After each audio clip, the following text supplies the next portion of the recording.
everybody talks about what a hotbed the state of Florida is, right? You just kind of look around and there's a 5-star recruit. What has been your selling point to those kids out there to come to your school? Well, the reality is there's a lot of 3-star recruits that could be 5-star recruits if they were somewhere in another area of the country. That's probably the greatest blessing of being in South Florida, and especially in Miami-Dade, Broward County. There's just so many guys that could be, like you say, 4 or 5-star guys if they were somewhere else. And you know that you get them on your campus and you develop them properly, and they turn out to be this monster, either by his skill set or just by physically being that. But wonderful private school education in the city of Coral Gables, one of the safest cities in America. The football tradition is unbelievable. There's 5 national championships in a 20-year period at one time. Is this your living room pitch? I'm just saying, you're asking me what you say. I mean, and then... But I think it's interesting that history came third, right? I mean... Oh, yeah.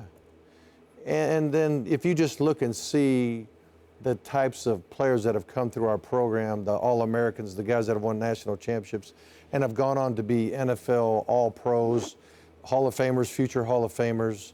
We just had a camp this past weekend we called Paradise.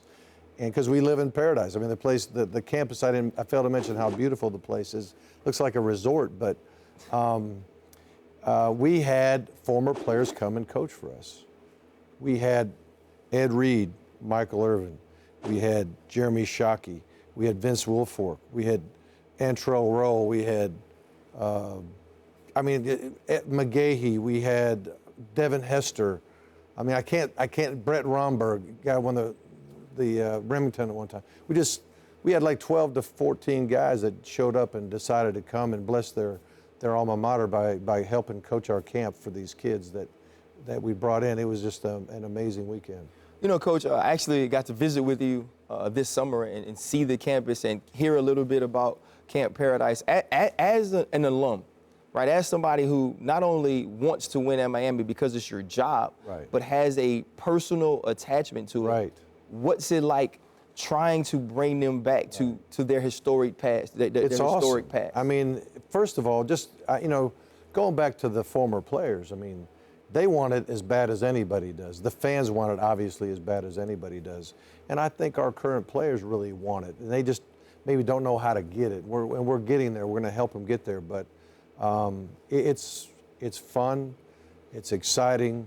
And the reality is, a team like Miami, the U, if we have a season that's wonderful, they won't say, oh, Miami's having a wonderful season. They'll say Miami's back. Right. And there's a difference when you're at a program that has done it before and you know can do it again for a lot of reasons. One being the talent base that you mentioned in South Florida, in the state of Florida, and then the nationwide appeal. I mean, some of the names I mentioned, Jeremy Shockey, he's a Texas guy, Oklahoma guy, wherever he was somewhere across country.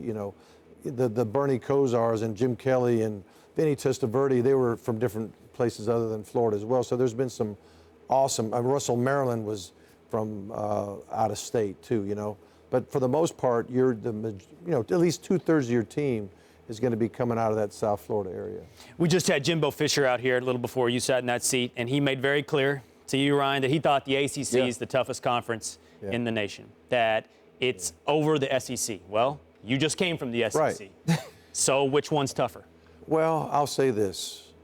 In 2016, I was there one year in the ACC. And I think almost any way you can measure success of a conference, you would have to say the ACC had the best, ACC football had the best year in 2016. I think you've got to earn it. But we're right there as good as anybody. And any given year, we may be the very best conference in football. Last year, I would say, yes, we were. What are the pros and maybe even cons of having a family member on your staff? I know we see that a lot, but how's it working for you guys? Oh, it's been awesome. I mean, my son John is coaching quarterbacks with me. He's a very competent guy. He's a very good recruiter.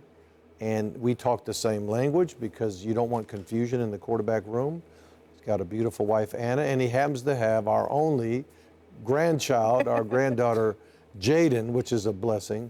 I mean, I've got a note on my door. When I got there was a little note on my head coach's door that said, "This meeting may be interrupted for a player."